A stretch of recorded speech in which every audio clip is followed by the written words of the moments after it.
呢度咧今次有個短線真係一個比較明確少少嘅入場機會。咁啊見到1小時咧佢咧呢個布林線收窄啦，咁而且咧佢就算係4小時又好啦，1小時都好啦，都係喺呢個短嘅均線嘅下方啊。咁而咧我哋見到佢多一次喺前面咧，其實喺紅線，紅線就其實係呢個低點。咁呢個曾經爆發過一波嘅叫做反彈啦，咁所以我哋就喺呢度畫咗一條線。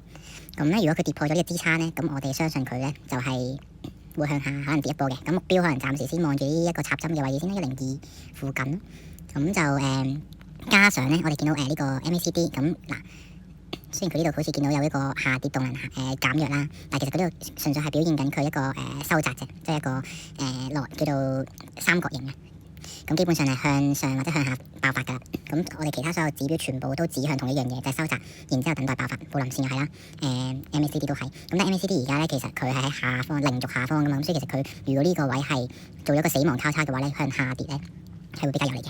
咁我哋見到咧佢呢度咧亦都係布林線收窄啦。咁如果假設布林線收窄，佢係跌破咗布林線確認啦，確認嘅意思即係佢呢度跌破咗布林線啦。呢一支係 K 線嘅最低點。係由下一支嘅嗰支 K 線去個收視界喺嗰個低點嘅之下嘅話咧，咁就作為一個確認信號，而且係同時跌破埋呢一個嘅支撐點嘅話咧，咁就基本上我哋就會即時入場啦。咁首先咧就會先係睇到去呢個102021啦，止損咧就係當佢入翻布林線啦，又或者係呢度低點啦。咁基本上如果111.912應該就唔會到啦。如果揾緊呢度啦，因為呢個位我都覺得係好大機會嘅，咁所以我哋拭目以待。